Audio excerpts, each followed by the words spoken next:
seperti melawan kemustahilan, dan ia lagi-lagi jatuh pada hal yang sama. Jatuh yang pasti ia sadari, yang justru ia pilih. Itu setidaknya gambaran yang dihadirkan Habib Bahar bin Smith, seseorang yang memilih takdirnya di penjara. Ia bisa diibaratkan seseorang dengan saraf takut yang sudah putus, bahkan sudah putus saat ia masih menjadi orok. Itu setidaknya narasi menggambarkannya.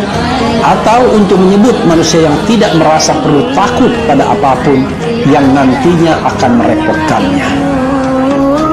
Badannya kurus kering, tubuh pun relatif pendek, tidak terlalu tinggi, dan dengan rambut gondrong pirang berjurai lebih dari sepundak, ia lebih pantas dilihat bak penyanyi rock.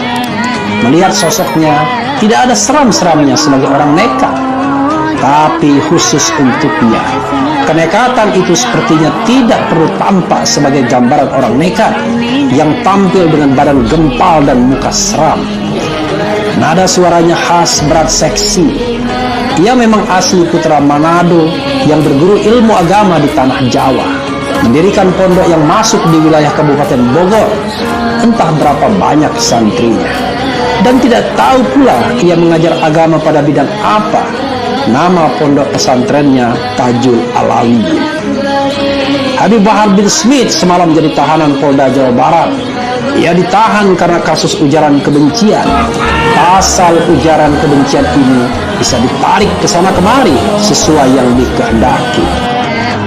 Itu yang mengena pada Habib Bahar.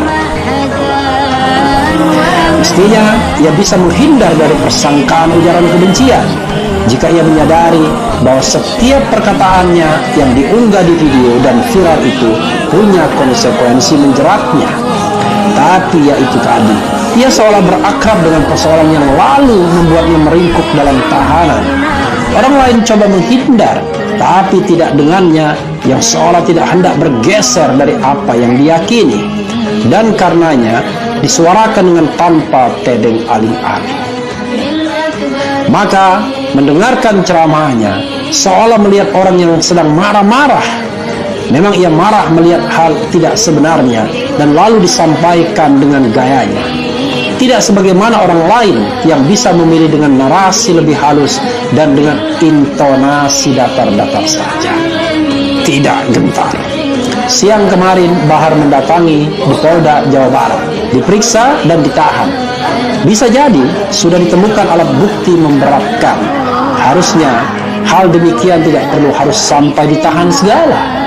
Harusnya bantah pendapat dengan pendapat, bukan dikriminalisasikan. Setidaknya itu pandangan Refli Harun, pakar hukum tata negara yang juga aktif sebagai pegiat media. Habib Bahar bin Smith sudah ditahan dan itu pilihannya. Meski itu jadi pilihan tidak mengenakan dalam mengawali tahun 2022 ini. Manusia satu ini sulit bisa dihentikan. Ia sudah memilih jalannya sendiri. Jalan yang tidak biasa, jalan yang mesti harusnya dihindari. Anehnya, ia tetap enjoy memasukinya. Bib Bahar, sampean itu terlalu lelaki.